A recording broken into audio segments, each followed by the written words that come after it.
if one of the most violent prison gangs in South America could carve out a fortress not in Caracas, not in Mexico City, but in the heart of suburban Colorado?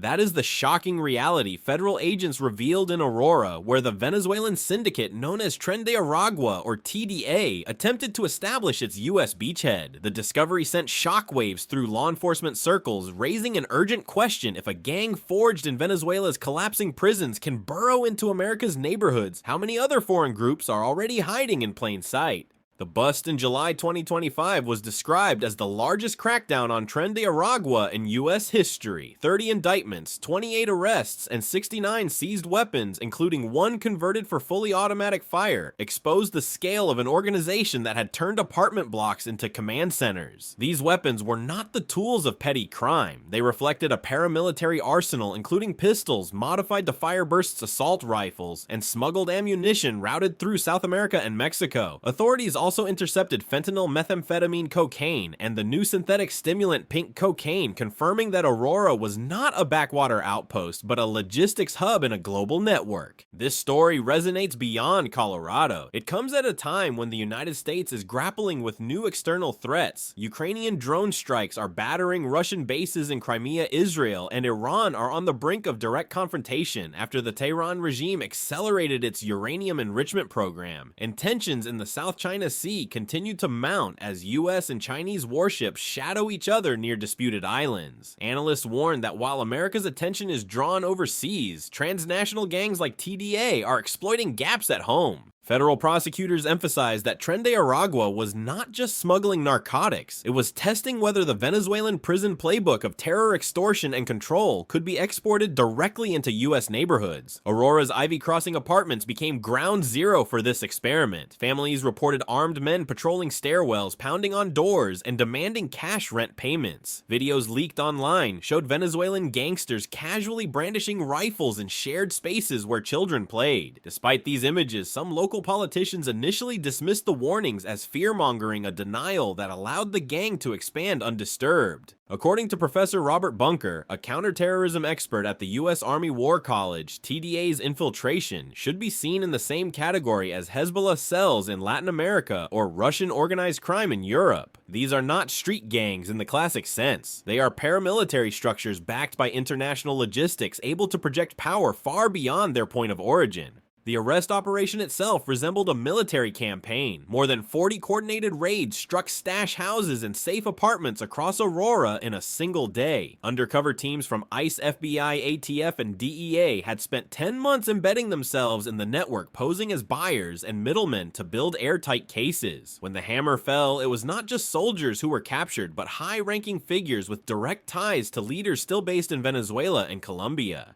The broader lesson for Washington is stark foreign criminal organizations are no longer content to smuggle across borders. They are embedding themselves inside American communities. As President Trump has stressed in recent national security briefings, defending the homeland now means addressing threats that operate both as drug cartels and as paramilitary actors. The Colorado operation provided a victory, but it also opened a troubling front in America's internal security debate. If Aurora could be targeted, what stops Tren de Aragua or other gangs expanding next to Houston, Miami, or Chicago? And should Washington now consider designating such groups as foreign terrorist organizations, giving prosecutors wider powers to dismantle them? How much is a human life worth to a transnational gang? In Aurora, undercover agents received a chilling answer: $15,000 for a double assassination with an optional $5,000 bonus if the killers returned the victims' heads as proof. This was no idle threat. Federal investigators revealed that members of Tren de Aragua spoke of murder with the same casual detachment as a recreational game. The conversation set the tone for what prosecutors later described as brutality as a business model. The murder-for-hire offer became the crack in the armor through which federal agencies launched a 10-month infiltration.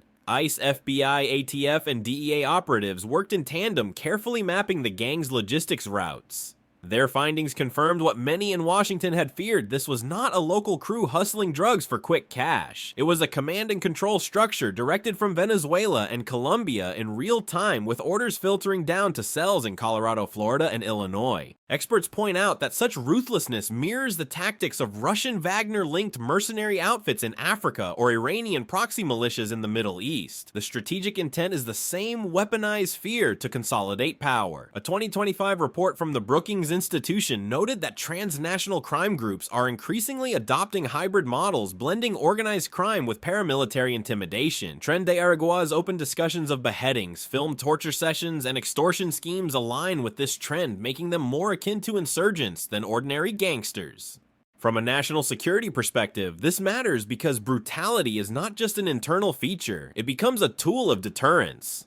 By advertising their willingness to kill for money and display the corpses as trophies, TDA aimed to silence immigrant communities and keep law enforcement at bay. Testimony from Aurora residents revealed that neighbors stopped calling police after repeated threats creating zones of silence where the gang could operate unchecked. Western intelligence analysts are particularly concerned about the intersection between brutality and financing. According to Europol figures released in August 2025, Venezuelan gangs moving through Europe have already partnered with Balkan cartels to traffic synthetic stimulants. If TDA consolidates in the United States, the fear is that they could plug directly into global narcotic supply chains, bringing cartel-level violence to American suburbs. The parallel with today's battlefields is hard to ignore, as Ukrainian drones strike deep into Russian territory and Israeli jets shadow Iranian missile convoys. Governments are reminded that adversaries exploit both conventional battlefronts and unconventional shadows. The United States cannot afford to treat domestic brutality as separate from foreign strategy. In the words of retired U.S. Army General John Allen, when you see gangs casually price out murder like a line item, you're looking at a criminal insurgency, not simple crime.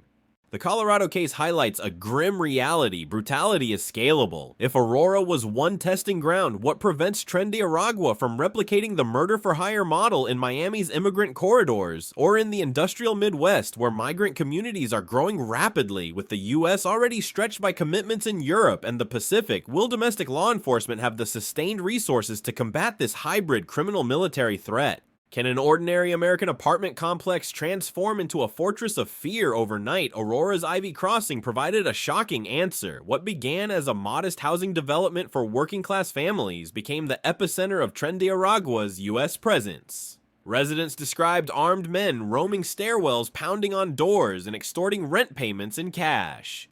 Mothers walked their children past gangsters leaning against the railings with rifles slung across their shoulders. It was a chilling reminder that organized crime no longer lurks in alleys, it embeds itself in daily life. Leaked videos showed Venezuelan gang members flaunting weapons inside shared hallways, sometimes broadcasting the footage on encrypted channels. Yet despite these warnings, local politicians initially dismissed the reports as fear-mongering. In televised debates, concerns about foreign gangs were mocked as xenophobic exaggeration. That denial bought TDA time to entrench itself. By the time federal indictments arrived, the gang had already stockpiled weapons, mapped drug routes, and organized assassination plots not in Caracas or Bogota, but in suburban Colorado.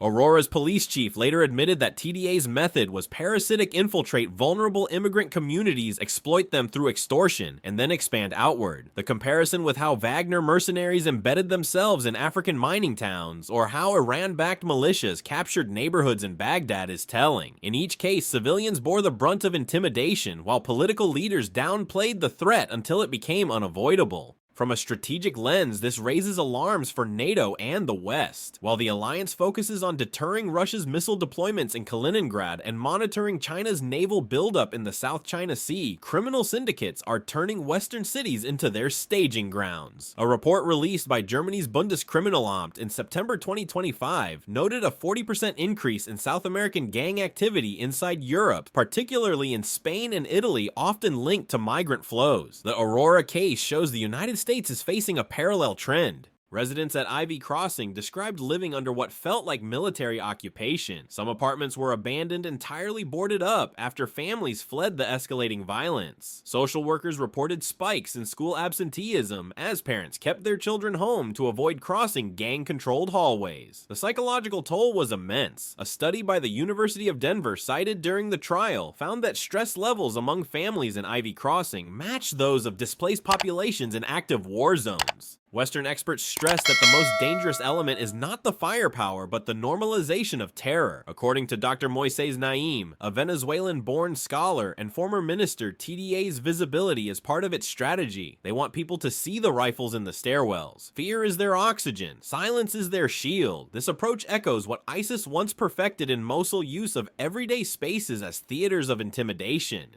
The Colorado operation was hailed as a turning point, yet it forces a difficult question. Has American security underestimated how quickly foreign gangs can capture urban spaces? And if politics delayed the response in Aurora, how many other cities may already be living under silent occupation? What if Colorado was never the destination, but merely a waypoint? Evidence gathered during the raids revealed that Aurora's Ivy Crossing was part of a wider web stretching from Colombia's jungles to Miami's ports and Chicago's streets. On the same day, U.S. agents stormed apartments in Colorado. Colombian authorities, acting on American intelligence, captured 2 alleged TDA leaders directing operations from abroad. That revelation shattered the illusion that this was a local crime wave. It was a transnational network managed across borders, blending narcotics, weapons, and human trafficking into a single command structure.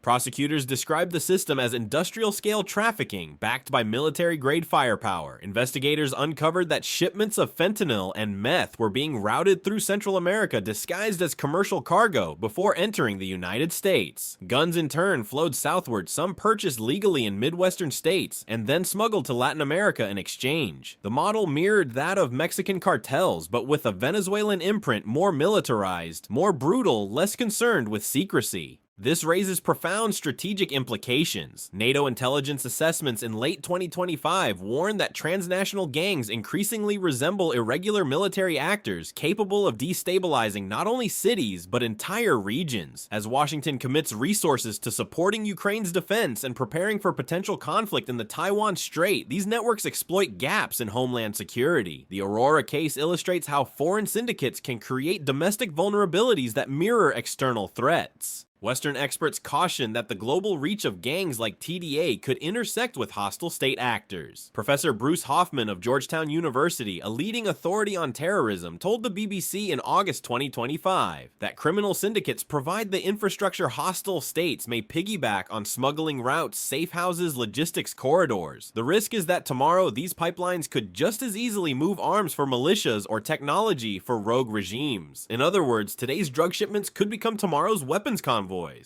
The parallels with current geopolitics are striking. Russia's continued strikes against Ukraine's critical infrastructure have forced Kyiv to divert resources to defend its rear, while Iran's proxy militias have embedded across Lebanon and Syria, launching rockets at Israel. The US cannot ignore that similar embedding is now happening on its own soil. Tren de Aragua's attempt to create a logistics hub in Colorado is a domestic mirror of international destabilization tactics. For Aurora residents, the web was invisible until the raids revealed it, but for federal agencies, the connections had been clear for months. Undercover agents intercepted encrypted messages, tying Colorado-based operatives directly to leaders in Colombia's La Guajira region, where cocaine laboratories financed by Venezuelan syndicates operate openly. These leaders coordinated shipments not only to the US, but also to Spain, Italy, and even Germany, indicating TDA's ambition to become a truly global cartel. The Colorado crackdown delivered a symbolic victory, but it leaves behind a question with strategic weight. If TDA was building a hub in America, how many more hidden hubs exist across the hemisphere? And can US and allied forces keep dismantling them faster than they re-emerge?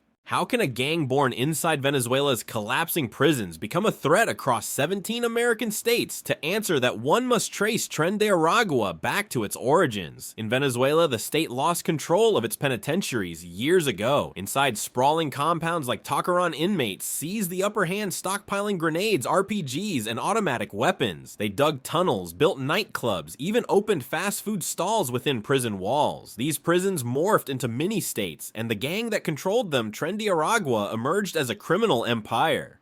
When Venezuela's economy imploded and millions fled the country, the gang found cover in the migrant flows crossing Latin America. Members posed as asylum seekers blending with desperate families. By the time they reached the US border, some had already mapped corridors for drug and human trafficking. Federal reports now estimate at least 600 TDA operatives are active in the United States, embedded in 17 states from Florida to Illinois. Unlike traditional gangs that hide in the shadows, TDA flaunted its brutality, posting videos of torture extortion, and sex trafficking to spread fear.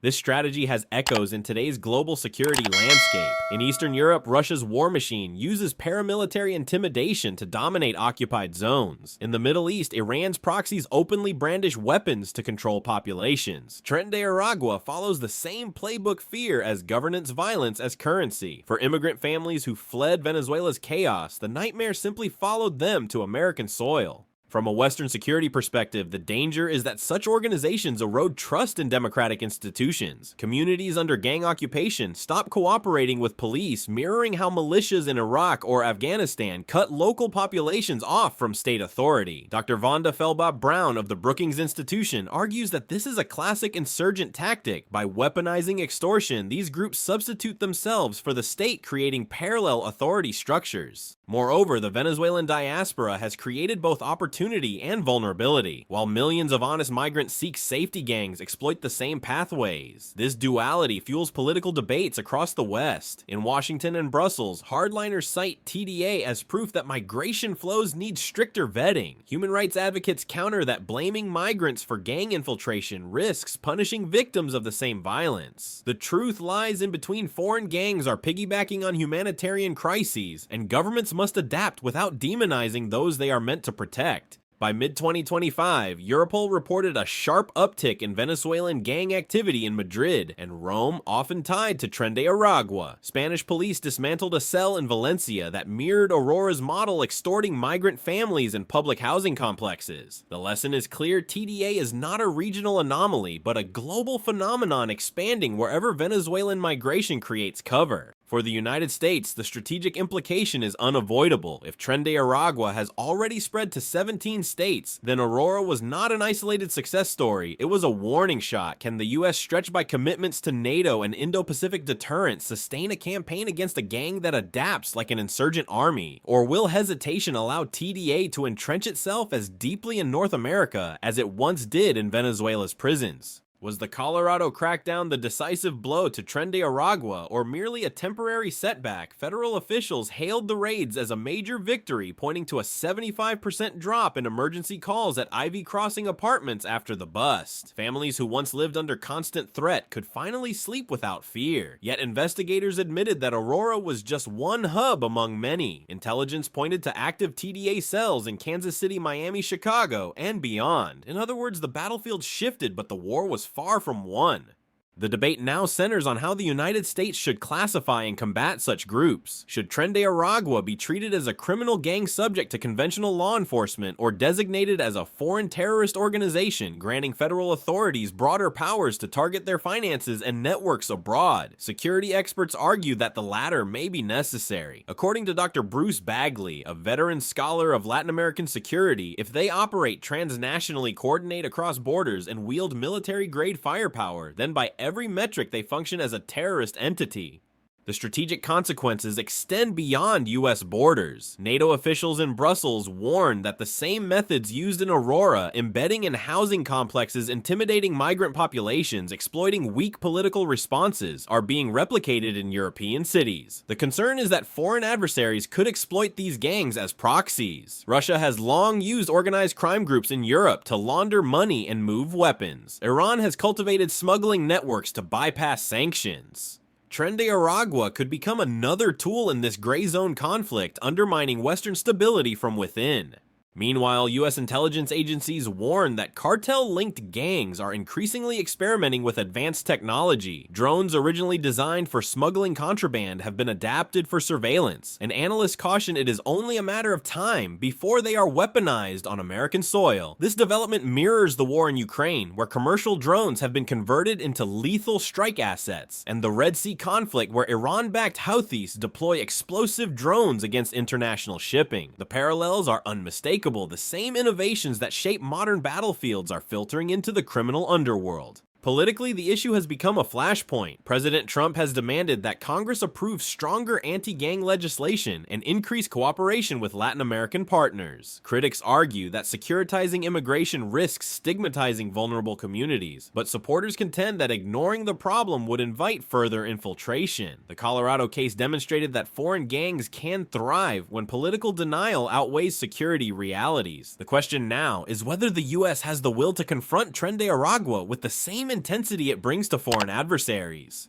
The story of Aurora is therefore more than a law enforcement success. It is a warning. If Tren de Aragua could carve out a foothold in Colorado, what prevents them from expanding in Texas, Florida, or New York? And if America hesitates to treat them as the transnational threat they are, could the next outbreak of violence resemble not a gang skirmish, but an urban insurgency? The Aurora crackdown against Tren de Aragua exposed a stark reality. Foreign gangs forged in Venezuela's prisons are no longer distant threats, but active players in U.S. neighborhoods. With 30 indictments, 28 arrests, and 69 seized firearms, federal agencies delivered the largest blow yet to this syndicate. But the investigation revealed a deeper challenge. TDA's operations connected Colorado apartments to Colombian cocaine labs, Miami ports, and Chicago streets, proof of a transnational network guided from abroad. The gang's origins in Venezuela's prison state model combined with mass migration gave it the cover to infiltrate at least 17 American states. By weaponizing fear and brutality, TDA replicated tactics seen in Warzones control through terror extortion and public displays of violence. Western experts warn that such groups now function like paramilitary actors with the potential to intersect with hostile states, destabilize communities, and adopt battlefield technologies like drones.